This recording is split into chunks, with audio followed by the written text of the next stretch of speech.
Hello everyone and welcome to Position Specific and welcome back to the Coaching Journey 2 with an under-15s youth development phase team in the USA. So up to week 8 and in week 8 we've got a game review for our second game of this mini pre-season if you like against Park City Red Wolves. We've got session 7 for us to run through and show you, and then we've got a game plan for our final game in this mini pre-season before we head to the regional tournament in Hawaii. Against Utah, USA. So let's get straight into exactly what we're going to get into this week in week 8. So in the game review, we've got some in and out of possession stuff to go through against Park City Red Wolves. So defensive organisation in terms of a high press was a little bit of a struggle for us in the first 20 minutes, and I'll show you exactly why, just because of what they kind of do in their in possession shape. Attacking transition again was better than the previous game, still a little bit to work on, and I'll give you some examples of that. And the difference between trying to possess the ball or progress it and go forward, and kind of a few thoughts I have around this with players at this age and this level, and then some attacking organisation and defensive transition, good practice stuff that we were excellent at during the game, and a real bonus and a real plus for us in this game compared to the last one. Session 7 is an out of possession session, so we're going to focus on defensive transition, and I've got a skill practice to show you in that leading into a game practice. We actually don't have any footage of that particular session because we only have one VO and it couldn't be in two places at once, as another team was using it for a game. And then finally, we've got a game plan to show you for our final mini pre-season game against Utah, USA. Again, we'll look at some in and out of possession stuff, and this is an interesting game in terms of a game plan, and I'll give you the backstory on it when we get to that. But there's a system of play, kind of what we could end up having to play and play against, or what we might do as normal, and obviously that affects your attacking organisation and defensive organisation completely, but I'll go through that when we get to that point in the coaching journey for week 8. So let's get straight into the game review from our second pre-season game against Park City Red Wolves. So as I mentioned before, going into this game, we kind of knew and understood that out of possession, the Park City Red Wolves would be probably at 4-2-3-1, but in possession, they play a 1-3-3-1-3, kind of a little bit of a box situation in midfield as they invert their left back into midfield and kind of become a back three, and that's slightly different in when they're playing out from the goalkeeper to when they actually move up the pitch. So a couple of interesting little performance problems we've got with that, but we'll as I said before, we always start in a 4-3-3 and then we'll adjust from there. But let's get into the bones of it.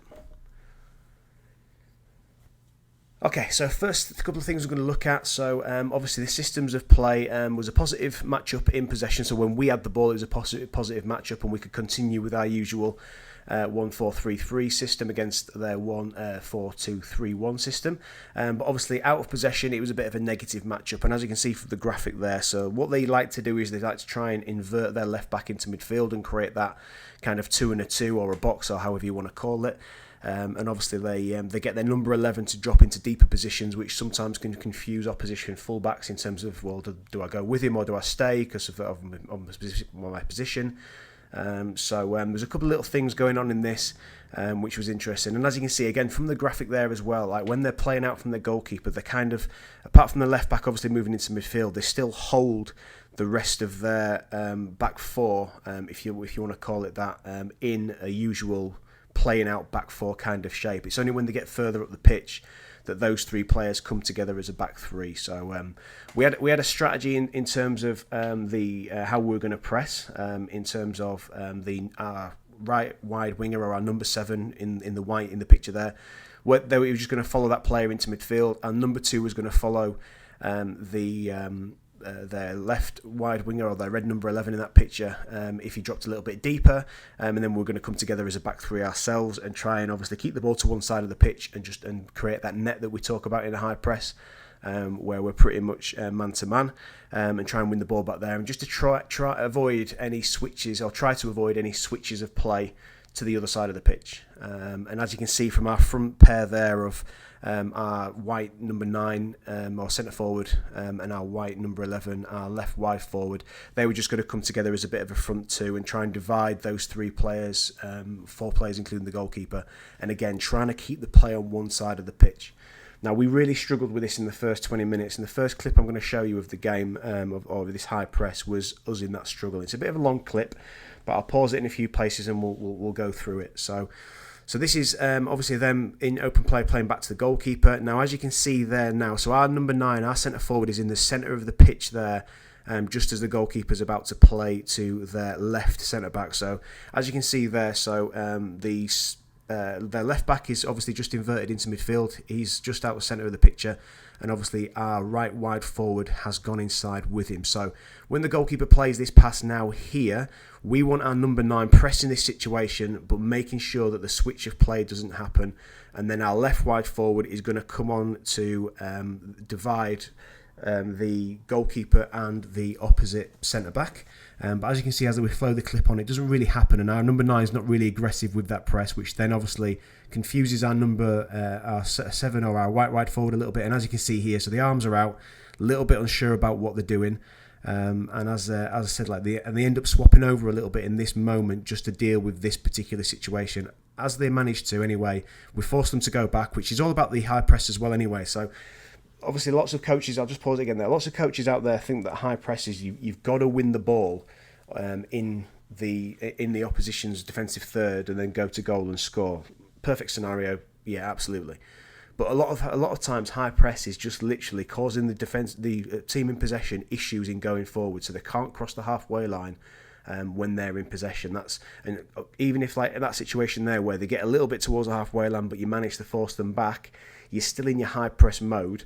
So you're still in that situation you want to be in. So it's still a good situation for you. And I said, even if you're forcing back and forcing mistakes, that's still a good high press. So even though we're struggling a little bit, we're still managing to deal with it. Anyway, so the ball's gone back to the goalkeeper again. So anyway, the goalkeeper's going to play this way because of the overload again. Now, our number 9 now come across into that centre back. And make sure, this is the inverted fullback again, playing back to the goalkeeper again. So our number 9 is just doing a lot of unnecessary running at the moment. Again, they've swapped over a little bit with our right wide forward. Probably should have won the ball there. But again, so our left back's back in normal position now. As you can see, their left wide winger is a little bit lower, but we're still managing to keep them contained in this area and still forcing them back.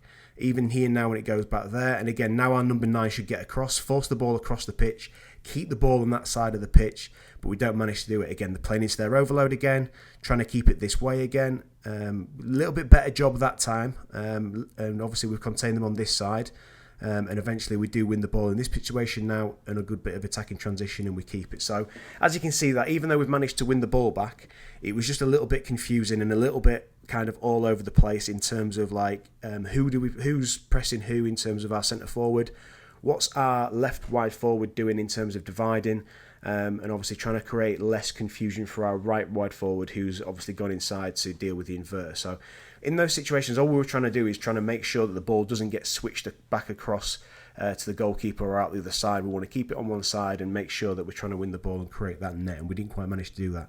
This is a good example of us actually doing it. So as you can see here now, so that's the left back in his normal position, centre back on the ball, goalkeeper back to the ball. Our number 9 there just adjusted his run slightly. I know the goalkeeper's had a bad touch, but he's just adjusted his run slightly, so the goalkeeper's got no option of playing back to the centre back who just gave him the ball, which is the overload situation. So now we're playing into a situation where we've got a bit of a 2v2, 3v2, but he's managed to keep the keeper down one side. Now, as soon as he goes down one side now, as you can see here, he's just going to come onto that centre-back there now. So he's just come onto the centre-back, so they've got no way of playing back. Our left wide forward's tight to his mark. Our left backs come with his mark as well. And we managed to win the ball in this area now because we double up, which is perfect, is what we want to do.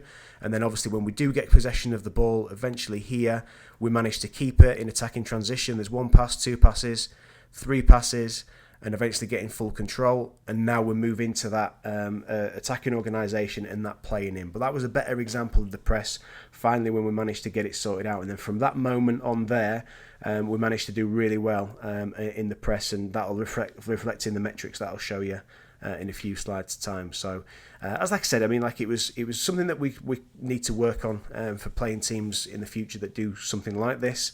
And as I said, it was more of a principle of how we press anyway. So, just making sure that message is clear that like whichever way the ball goes, that's the side we want to keep it down, so we can create that net. Okay, moving on from that into attacking the transition performance problem, and again, and this comes from the last game we had as well, in terms of like we always talk about getting control and getting control of the ball to move into attacking organisation, because we actually think that we're quite efficient in attacking organisation, whether that's playing out or playing in. And this game was a good reflection of that in terms of the metrics, which I'll show you at the end. But again, we just had attacking transition moments, and it was more moments of like, well, whether we keep possession of the ball and we build, and we play out and we play in, and we allow ourselves to get into that shape. So we talk about keeping possession of the ball, getting 3 passes in at least to take the opposition's press away.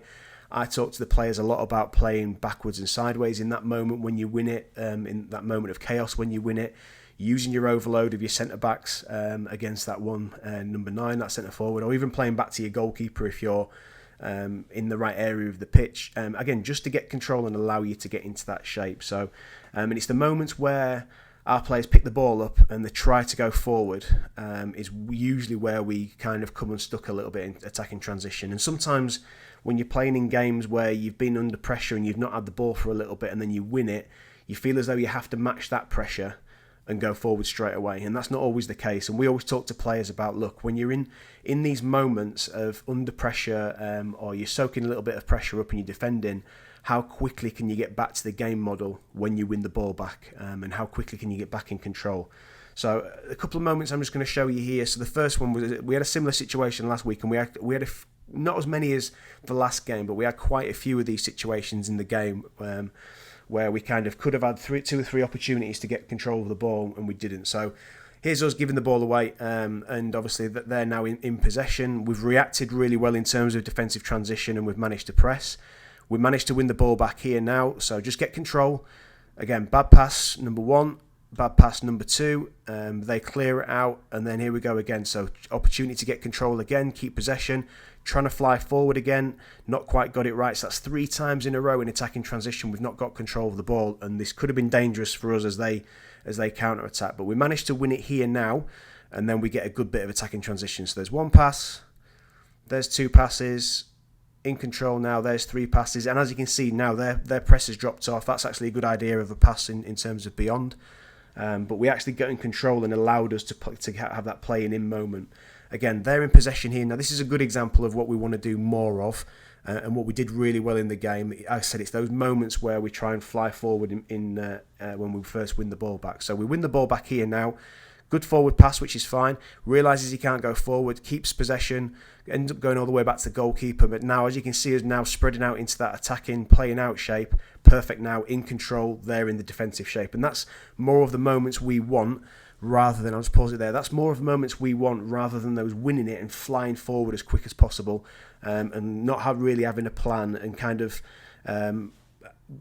matching chaos with chaos, and what I mean by that is like when you win the ball back, there's always a little bit of chaos in those transition moments, and it's kind of having that cool thinking under pressure head of getting control of the ball rather than going, right, we've been under pressure, we've got to fly forward and do something. It's not always the case, and like as I said, like we're a much better team when we have control and we get into attacking organisation. And I'll show you some examples of that now. But as I said, it's always a fighting problem with attacking transition with kids at this level and this age, of whether they go forward or whether they keep possession. And for me as a coach and working with this team, like I prefer us to get possession and get control and get into attacking organisation. So it's something that we'll constantly have to work on. Okay. So let's have a look at some good points here now in terms of the attacking organisation, which was like a massive performance plus from the last game. And I'm just going to show you a couple of moments. And this is again goes back, and this links to the attacking transition of why I prefer to get control of the ball and attacking transition and keep it and then play from there, because we're good at these moments and the metrics will show that as well. So here's a good practice in terms of a playing out situation. So this is actually from open play as well. So we're actually going to show you a little bit of attacking transition here. So this is us winning the ball back in terms of a good little bit of defending. So again, look, we've played back to the goalkeeper, and now that's the first pass, and in attacking transition, that's the second one. And now we're into a good attacking organisation shape. And I don't know if you remember last week, I talked about having a little bit more patience in the build and kind of switching it. And making sure that we're working the number 9. But as you can see here, their centre forward, their number 9 is not working because the distances were nice and big. He wasn't able to get across the pitch, and he's kind of given up on that. So, and again now, like in a good position now where we can play forward, not quite on, bounce it back. But in terms of that position there, so that was our wide forward who's just bounced the ball back there, who's come on the inside. And was created space by our attacking central midfielder. But because he's brought the right back with him, that just gives an opportunity now to play a good ball over the top, which our number 9 gets onto. Great run beyond, gets hold of it and gets a free kick. And we actually managed to score from this free kick, which is a good little set play that we've worked as well in terms of attacking organisation. Just getting across the front and getting it and scoring a good goal. So again, so a real good example of what we can do really well in attacking organisation when we're playing out. So good example of playing in. So this was from us pressing, forcing a mistake, winning a throw-in. As you can see now again, and like I mentioned last week, like even in the playing out situation and even in playing in situation, now playing in is very much similar in terms of playing out and using your overload and having that little bit of patience, and we do that really well in this clip here. So centre backs here, look. So as I said before, like so centre backs just probing, working the number 9, working their midfield. As I said, getting the number 9 into a situation where he really he doesn't want to press anymore. Like he started to walk now, so drawing other players out of their shape to press it. There we go again. Look, so just making him work again. Now he's walking. Now we've got a good opportunity to go forward. Looking to move opposition around, drag them around, and then wait for the right opportunities to play through, which is a great little pass there. Good little link up here, and probably should have scored if he's got a little bit more quality in the finish. But as you can see, so in attacking, and we had lots of really good moments in attacking organisation, whether it was playing out or playing in. We actually managed to win this game 2-1. Which was good for us after the last game. So again, like, and that, as I said before, it reflects back to that attacking transition where if you win the ball back and you do a good job of winning the ball back, which we do, because I'm about to show you some defensive transition moments, then can you get those 3 passes and get possession of the ball and get control of it, and then get into your attacking organisation shape and get into what you're good at in attacking organisation, like I've just shown you. So finally as well, I'll just show you some good defensive transition moments which helped as well in the game, and we were excellent in defensive transition in terms of whether we reacted really quickly and forced them back, or whether we reacted really quickly and won possession of the ball. So and again, like it's those moments where if you can win it quickly and you get into attacking transition, can you keep it and get into attacking organisation? So just show you a couple of moments here in terms of react and recover. So the first one, good practice I'm going to show you, is a really good reaction one. So again, like, so we start in possession. When we eventually give the ball away, it's whether we can attack really quickly. So a long pass that probably doesn't need to happen, probably could have got hold of it, but look at that reaction there. So he's not quite got it. Everybody's on the front foot pressing. Everybody's picking the men up. We do really well here in terms of like putting the pressure on. So that's just within 3 passes. And then again there, look, so attacking, even though we're going forward and we're progressing now, the attacking transition's really good. We've kept it for the initial 2 passes. Good little bit of individual play here, and he manages to win a penalty here, which ends up to be our winning goal. But just a real good reaction, real good kind of getting to the ball, putting pressure on really quickly, and then obviously doing really well in the attacking transition bit as well. Another good example here of when we give the ball away, of just forcing back, but again it's the reaction that forces them back. So forces them back, which then allows us to get to recover into our defensive, our high press organising shape. There we win the ball back. Good pass, first pass to attacking transition. Good second pass on a tracking transition. Good little bit of individual skill again. Probably should cross this instead of shoot, but again, really good like levels of defensive transition. And really couple of good examples of reacting, but even in reacting as well, forcing the opposition to go backwards into their defensive line, or even into their goalkeeper, and putting the pressure on and winning it back from there. And as I mentioned before, like even if you go past, so we're in, and I'll talk a little bit about in the metrics in a minute, but we were in a situation where, like, when we first started doing the stats and the metrics around the game, we were always like, right, we need to win it back in 3 passes. But sometimes we were punishing the players in terms of the scores for not forcing the ball back, which allowed us to get into our defensive organisation. So that second clip then was good because we reacted really well. Even though we didn't quite get it in the 3 passes, we forced them backwards, which allowed us to get into our defensive organisation, organised state, and then win it back anyway. So they were the major pluses from the game, which is shown in these metrics now here, which is like a massive improvement from the last game that we had as well. And there's a little bit more detail on these metrics this week as well, because like I mentioned last week, we've been working on how to get more out of this and how to making sure that we understand exactly how we're operating and what we're doing in the game and stuff. So I'll just quickly run through them one by one. So attacking organisation, so our target is 50%. We hit 50%, which was really good in terms of, and if you can look at the bottom of that there as well, we had 62% in terms of playing out. So that was getting over the halfway line and our target is getting over the halfway line 50% of the time that we have it, which we managed to hit quite comfortably and did some really good work in that as well. Playing in, we're trying to get into the opposition's penalty area in terms of, and we want to do that 30% of the time. So when we get into the attacking half, can we get into the opposition's penalty area, which we managed to do 39% of the time, which is actually 9% over our target. So then you start to think about, well, we only scored 2 goals. So that's something that we need to look at in terms of like getting into the penalty area and then getting quality chances on target and creating quality chances from there as well. But really pleased with the attacking organisation, especially after the last game. So again, like I mentioned before, defensive transition was really, really good. So our target is 80% of the time. Can we win the ball back? We managed to get 82%, which is 2% over. As you can see there, so the reacting was, in terms of like reacting quickly and winning the ball back, was slightly lower target than we want in terms of 64%. But because we managed to recover really well in terms of forcing them back so we could get into a defensive organisation, that was brilliant. But that comes from good reacting anyway. So, and like I mentioned before, like we've split these up now so that we can get a clearer view on what's going on. So even though we might not have reacted really well, recovering to pushing back was really, really good. And that allowed us to get into defensive organisation. And as you can see here, so defensive organisation, our target's 80%. We managed to get an average of 71% in terms of high press and low press. So, which is obviously like a little bit more to improve on, but that's still really, really good. And even though we had issues in the first 20 minutes of understanding of the high press in terms of what they were doing, we still managed to create some really good scores. And the moments that they did actually manage to get through our high press and into our half, we were still really high on low press. And low press is not letting them get into your penalty area and have shots on target. So that's a really high score as well, which is really good. And then again, attacking transition, better than the last game, still a little bit lower than we'd like it to be.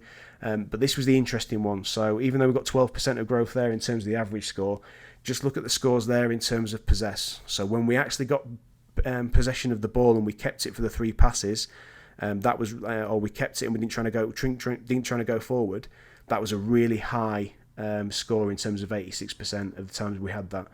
Now look at the progress part. So every time we won the ball and tried to go forward, we only actually managed to progress it 50% of the time, which is still an okay score. But I'd rather that progress be a little bit lower and then have possess a little bit higher. Because as I said, like look at attacking organisation and look at the quality and that we managed to produce in playing out and playing in. So that's why I keep saying to the players about, look, win it, keep it, because we're really good at that bit.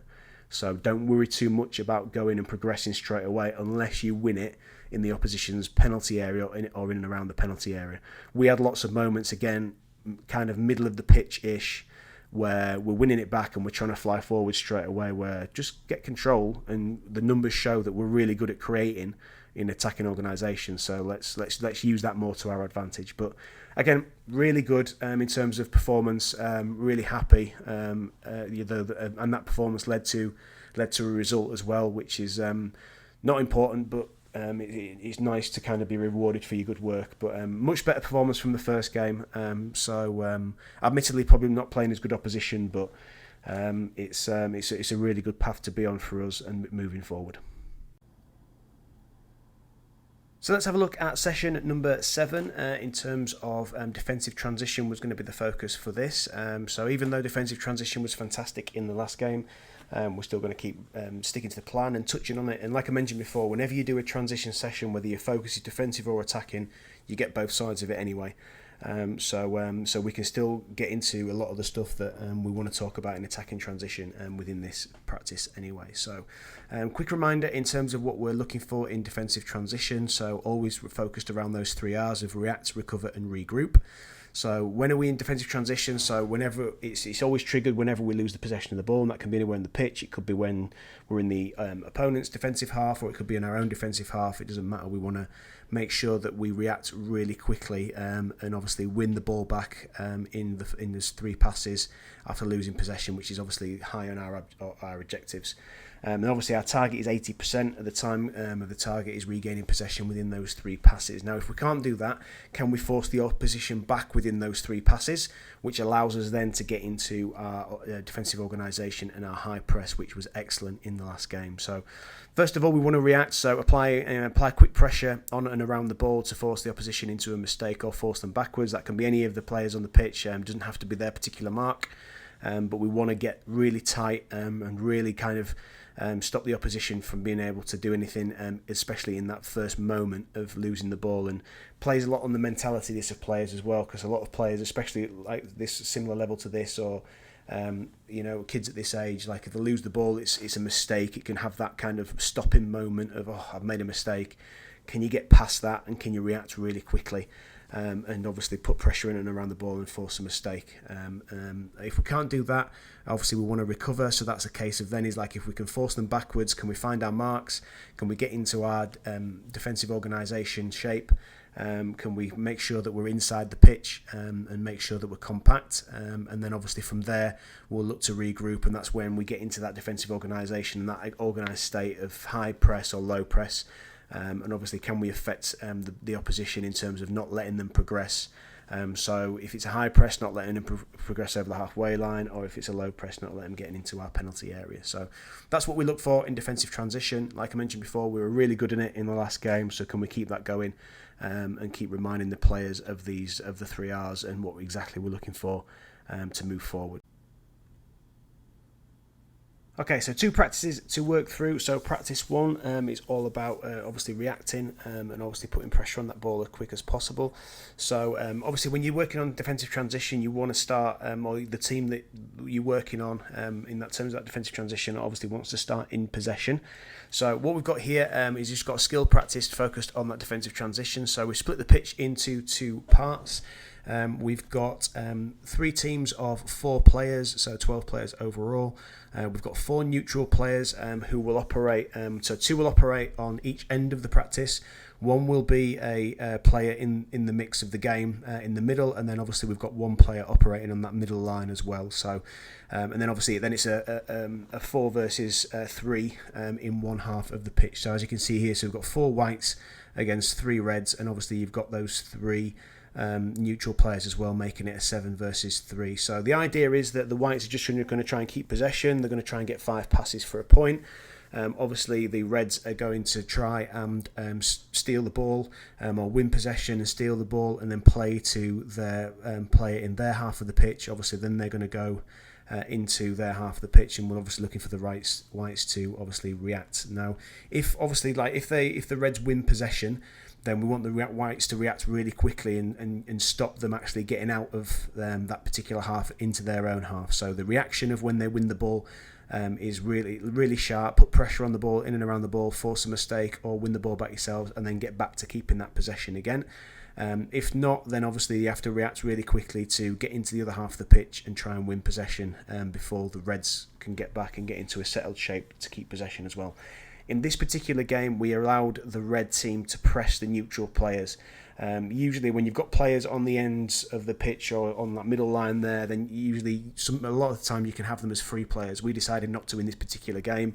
We decided that the reds could press any player there as well, just making it a little bit harder, 1, to keep possession, and giving the chance for the defensive team to create a few more chances, and it'll just create a few more of those defensive transition moments if they can press every player as well. rather than it being on the ends and them taking a few seconds to make a decision. So we allowed the defensive team to press all the neutral players as well, which is it's interesting when you do these little games if you do that. So I recommend that you give that a go. But again, focused on that reaction. And what we did as well is if the Reds forced the Whites or those yellows in that half of the area to make into a mistake, then we would play the ball back into the Reds in that half. So then they had to again attack in transition, play into their player in their half, and then obviously try and keep it for those 3 passes and get back and get set up so they could keep possession. So we didn't want to play into the spare red, and we wanted to play into those Reds where they won possession. Or where they forced a mistake, and then see if they could play out of that, just to have that attacking transition moment again as well. But like I mentioned before, you'll get both sides of it in these little games. If you have a focus on defensive transition or attacking transition, you will get both sides of the game anyway. So again, these are brilliant games for transition. I mentioned it before, we play these all the time. And then obviously, like depending on how you play these games as well, you can work on the other moments of the game. But these little possessional games like this are just brilliant for these for all phases of the game, but especially for these transition moments. We find anyway. So, a couple of different area sizes for you to choose from. In this particular case, we used a medium size area, so we used a 32 by 24 area to keep it tight. Obviously, again, to give the defending team a bit more of a chance. 12 players we used, and we played 6 games at probably about 1.5 minutes rather than just the 1 minute. So we were done with this game within about 10 to 12 minutes. And sometimes when you have that kind of short games, you get more of intensity out of your players as well. So if you mention that you're going to play for 1.5 minutes or you're going to defend for 1.5 minutes, at least the defensive team know that, even though they're playing 3 against 7 or you're playing 7 against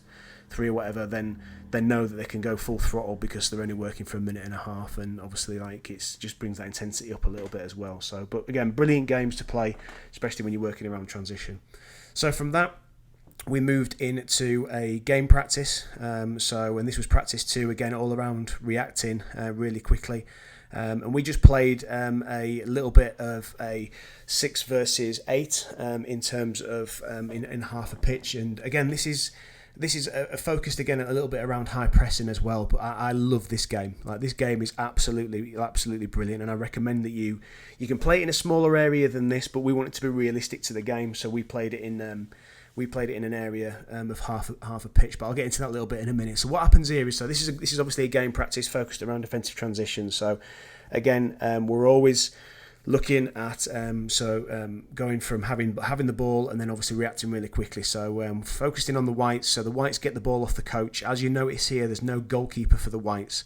So and that just causes now that issue of like the Whites obviously keeping possession, but if they lose it, the opposition can score straight away. So they've really got to get that reaction, really got to get that react kind of moment where they can either force a mistake or win possession back again. They've really got to go for it.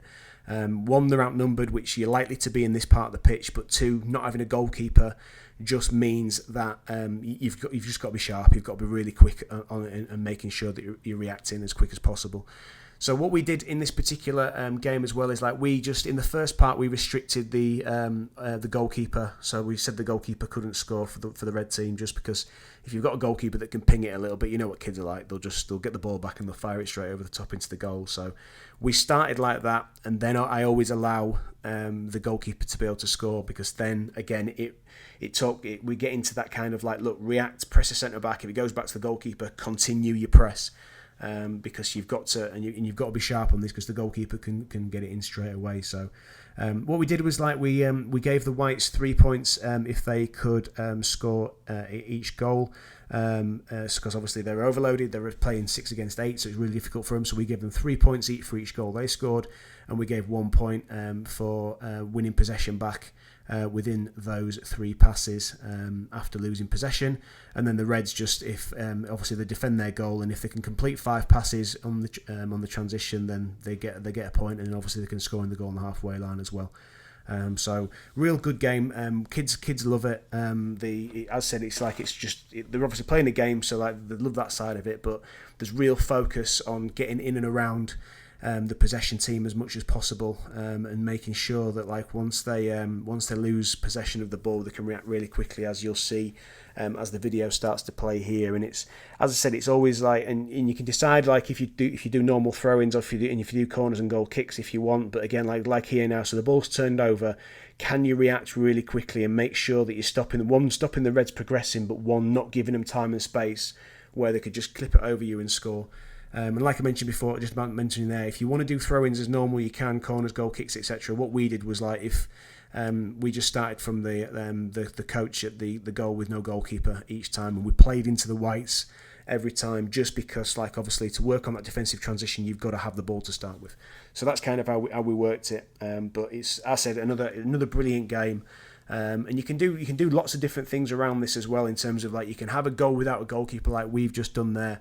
You can put a couple of gates in kind of halfway up the pitch as well, and you can have it where, like, if the Reds dribble through the gate, they get a point. So again, that reaction is really important, that they don't allow the Reds to dribble through the gates. So like, just little thing, anything where like it's obviously incentive for the Reds to score points, but it's also incentive for the white team to react really quickly once losing possession. So as I said, like, we used a large area, so we used half a pitch. So we pretty much used the full area of half a pitch, so 65 by 70. We had 14 players playing this game because it was a 6 versus 8. And then we played eight games at 2 minutes. So we play a game for 2 minutes. So when it went out, we just play a ball back into the whites and let them attack constantly. So and again, really made sure it was really intense, and really went for it and played it for about 15 to 20 minutes. But again, brilliant game. Give it a go. Really good for defensive transition. And again, when you win it back, it's good for attacking transition as well. Because if you get into that mode of winning it and then giving it back straight away and reacting again, then you end up in a bit of a game of basketball, which is not what we want.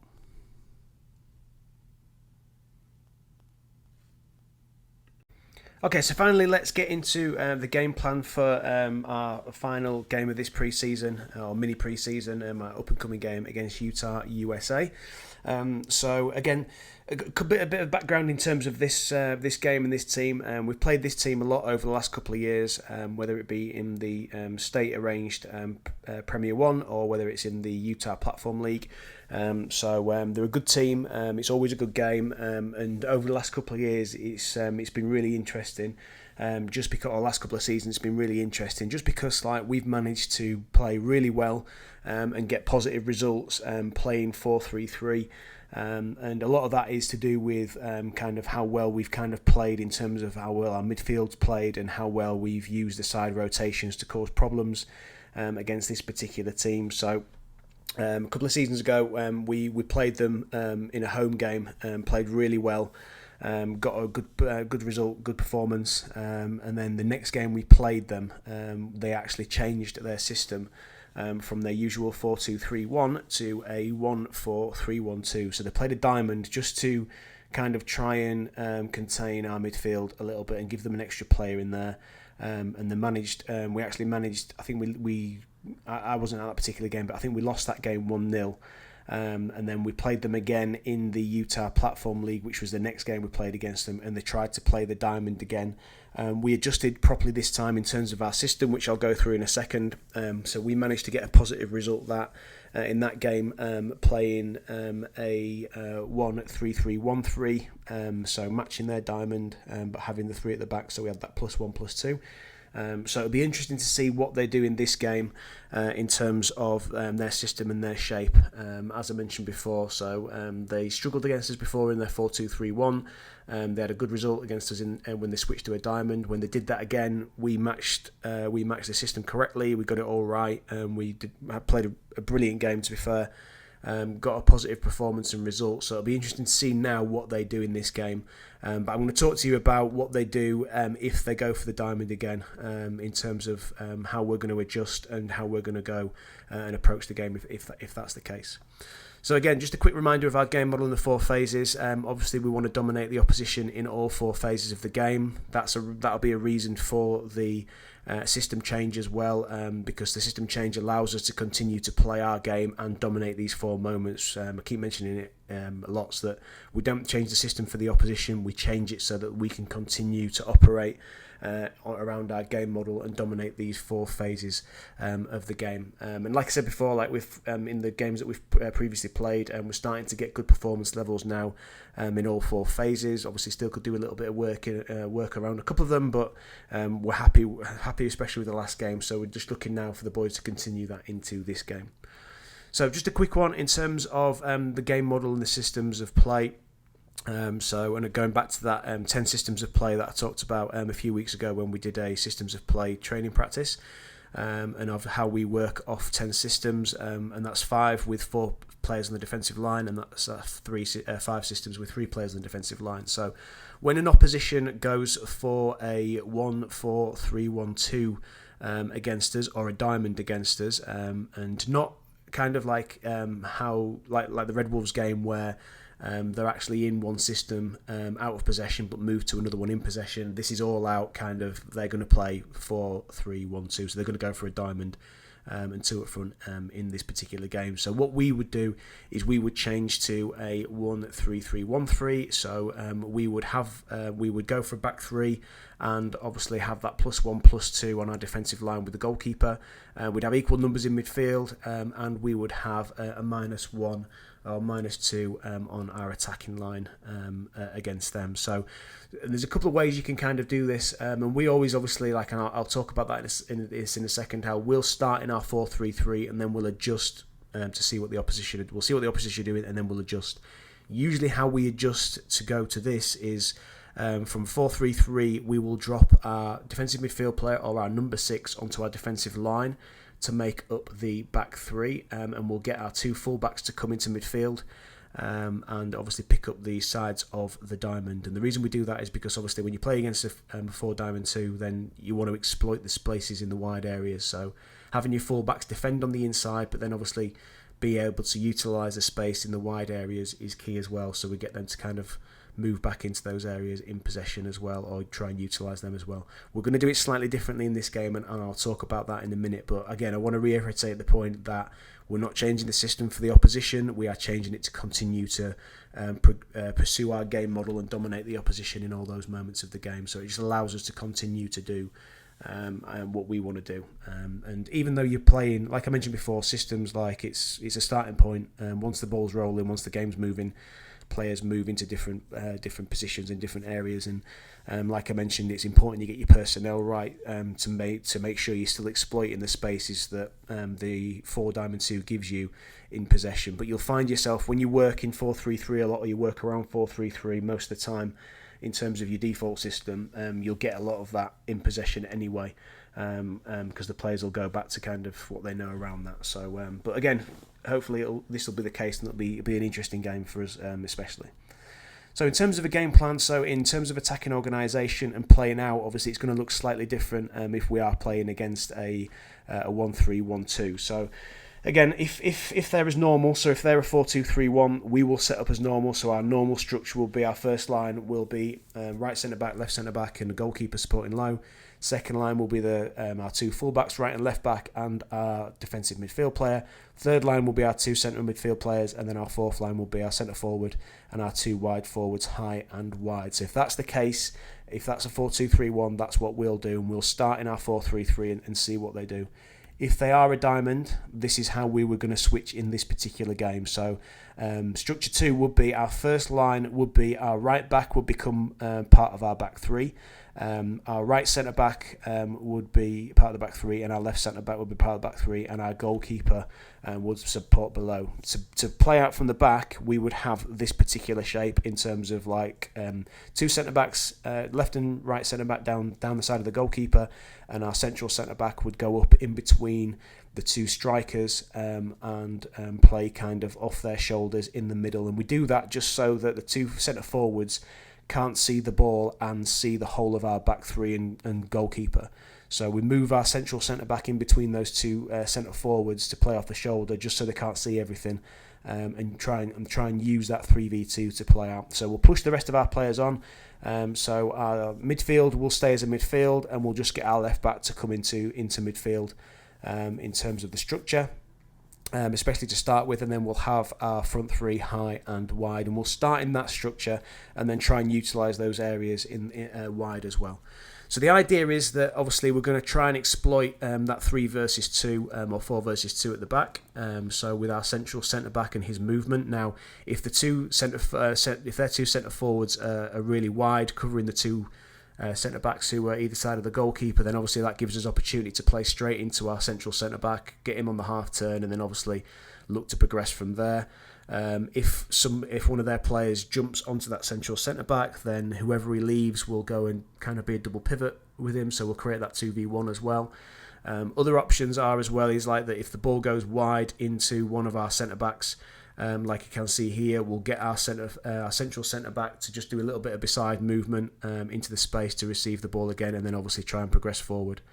From there, like I mentioned before, how you hurt forward diamond 2 is by utilising those wide areas, and we could utilise those wide areas in a couple of different ways. So we could get one of our central midfielders to go out wide, which in this case is our left back, so he's used to being in the wide areas anyway.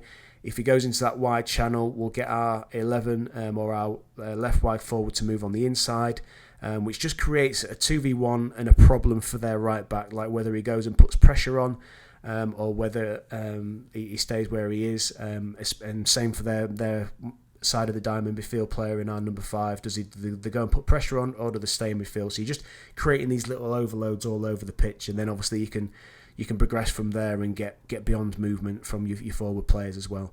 Another way of doing it as well is a little bit similar to what the Red Wolves were trying to do against us. So again, when you've got these wide areas to exploit, and this is a really interesting one. So like again, and this is all manipulation. So we're just trying to manipulate the opposition into questions of what to do, and obviously question the coaches as well of like how to deal with this as well.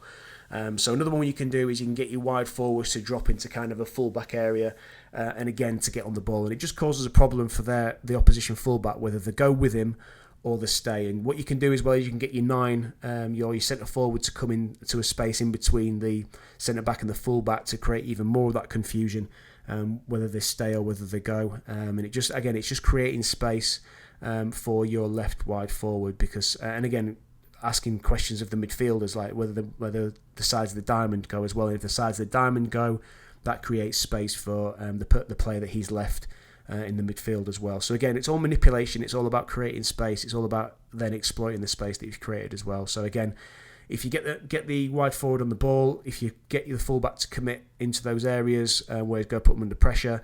If he doesn't, obviously the wide forward can turn and run with the ball and fix him and commit. If he goes, then you create that space for attacking midfielders to run into, or even that fullback who's operating as a midfielder to run into as well.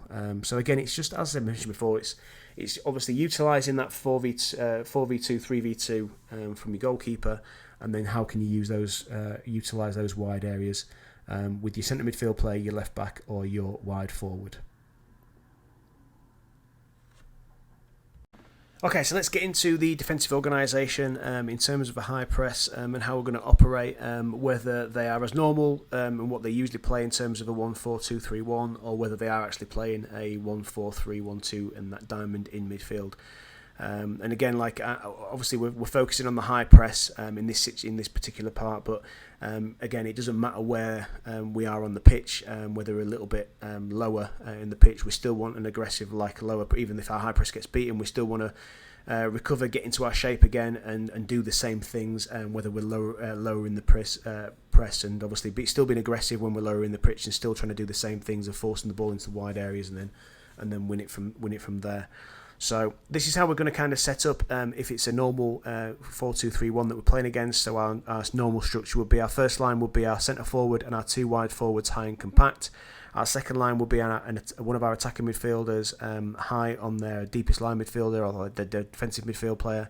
The third line would be our other 2 central midfield players against their 2 attacking higher central midfield players. If one of those opposition midfield players is lower in a 2, then whichever side it's on, we just follow, and we just obviously stay in our little in our shape of midfielders following their midfield players. And then our fourth line would be our 2 centre backs and our 2 full backs, and narrow and compact. So making sure that we are compact vertically in terms of the distances between our defensive line and our attacking line, and obviously horizontally in terms of the width as well, and making sure that we are inside the penalty area, or inside the width of the penalty area when we're about to press and about to defend, so we are forcing the ball down the sides. If they end up playing the 1-4-3-1-2 and that diamond shape in midfield, then we'll move to structure number 2. Our first line stays exactly the same, so it'll be our centre forward and our 2 wide forwards, high and compact. Our second line will be the same as well in terms of our central attacking midfield player being higher on their deepest line midfield player. Our third line will be slightly different in terms of it'll be our other 2 central midfield players and a full back, which in this case is going to be our left back. And then our fourth line would be our 2 centre backs and a full back, narrow and compact. Again, that full back would be our right back coming inside and making up that back 3. So again, just making sure that we're vertically compact from back to front, and obviously we're horizontally compact as well in terms of being in the width of the penalty area, and again still trying to do the same thing. So our number 9 will initiate the press, and if whichever side the ball goes to, he'll obviously try and curve his run and stop the switch of play back to the goalkeeper or the other centre back, and try and force the ball down the same side that we are pressing. Our left wide forward, or our white number 11 in this particular picture, will go from dividing their right full back and their right centre back to onto their right centre back, so they can't switch the play through them. And then obviously we're looking to force into the opposition's the fullback, the left fullback, where or if it's on this side of the pitch, where our right wide forward or our number 7 in the picture can get across and try and create that net where we're man for man. Obviously in the midfield everybody's compact, creating that net, and then we try and win the ball from there and then move into attacking transition. Same with the back 3 as well, we'll all come across and try and be within the width of the 6-yard box now instead of the width of the penalty area. But that's how we're going to operate in terms of whether they're a 4-2-3-1 or a 4-3-1-2 and diamond in midfield. So it's very similar in terms of like around high press number 1 that we use in terms of forcing the ball wide and trying to win it in those wide areas. What we did in the previous game that we played against this particular team was number 9 was sort of not quite struggling stopping the switch of play, but they were managing to switch the ball straight away between their centre backs and their goalkeeper in the last particular game we played. So what we did is we went to high press number 4, which was a full press from central areas. We did it slightly different in the game then to how we're going to try and do it in this particular game now. But if that's the particular case, and like I mentioned before, it's really important that you have different presses in your locker or in your armoury or whatever you want to call it, so that you can go between if a team's causing you issues. And the beauty about having high press number 4 or a full press from central areas is that you can do it against any system that you're playing in, and playing against any system that the opposition might be playing in. So what we decided to do here was our first line was going to be our centre forward, our wide forwards, and then our central midfielder was going to be high and aggressive. So our highest attacking midfield player was going to jump onto one of the centre backs. Our second line was then obviously our CM jumps on. Our second line would have been our centre midfield player, or our white number 8 in this particular picture was going to jump onto their deepest line midfield player, and then our right back or our number 2 who's part of the back 3, who's moved into the back 3, was going to jump onto their central midfield player. And then our third line would have been our defensive midfield player against their highest attacking midfield player, leaving our fourth line of our centre backs 2 versus 2, narrow and compact. And as I mentioned before, if they go long in this particular press, then you've just got to make sure that you win first and second contact, or you at least compete for those while you can recover back into your normal shape and get that +1 back again. And that's really important that you do that, because obviously whenever you release someone off your defensive line and you go man for man, whether it's 3v3, 2v2, your players have got to be comfortable in those 1v1 situations, and as I said, like really be aggressive and compete if the ball does end up going long. So this is what it looked like in terms of the picture. So as you can see there, our number 10's jumped onto where the ball's gone, our number 8's jumped onto their deepest line midfield player, and then our number 2 in the white number 2 in this picture, our right back / centre back, has jumped into midfield just to create that man for man and that net again, and leaving that 2v2 on our defensive line. Again, we're trying to force the ball into wide areas again. Ideally if we can win it there, perfect. But if we can't, force the ball into wide areas again, where we can into their fullback, where we can really create that net. And again, it's just really important that we don't let the opposition switch the ball across the pitch. So as you can see here, so our number 10 would come across with their centre-back, our left wide forward, or our white number 11 in this picture would go and put the pressure on the full-back. Our number 9 would come across onto the goalkeeper, and our number 7 would go from dividing their left-back and their left centre-back to pretty much on their left centre-back, so that they can't switch the ball through short passes. They've literally only got the longer option across the pitch, and that's the one we're trying to stop. And everyone else is really tight in midfield. Like I said, 2v2 on the defensive line. If they manage to play the ball down the side, again, it's really important that centre backs are aggressive, not letting them turn, trying to get first contact when the ball's going into the feet, not letting them have a first touch and get control of it. Try and be there on that first contact. And if anything else gets broken from there, we can recover nice and quickly into our regular shape. But that's kind of what we're going to go for. And hopefully it'll play out a little bit similar to what I've just shown you in terms of a game plan. Okay guys, thanks for watching. I hope you enjoyed the video. Like I mentioned before, if you're brand new to us and this is the first video I've watched, please make sure you watch the other videos especially around the coaching journey. If you are brand new, then make sure you subscribe to our channel. That would be fantastic. If you like the video, just hit the like. And if you've got any comments on the video, please make sure that you stick your comments in the comment section below, or questions around anything that we've presented. We love to hear from you. We do try to get back to all the comments and questions as much as we can. And like I said, if you've got anything that you burning kind of questions around what we've presented, or stuff that you might do as an alternative, then we'd love to hear from you. Likewise, if you're interested in any of our other stuff, everything's available on our website, which is positionspecific.com, and on there as well, we've got full curriculums for all age groups, whether it's foundation phase, youth phase, or even professional phase. And we also offer obviously some tutorials in terms of coaching tutorials for you and your team as well, which we'll be advertising in the coming weeks. So coming up next though is week 9 of this coaching journey. So we'll do a game review of the game against the Utah USA, which I've just talked about in the game plan. We've got session 8 to show you, which is an attacking organisation playing in session. We've got session 9 to show you, which is some individual development plans, or IDPs as we call them, for players in their positions, and then we've just got some attacking set plays, and then they're the last 2 sessions that we'll do before we head to Hawaii. So we'll give you the plan of what's going to happen obviously when we head to the regional tournament in Hawaii after those sessions, and obviously we get into the competition. But until then guys, thank you very much for watching, and I will see you soon.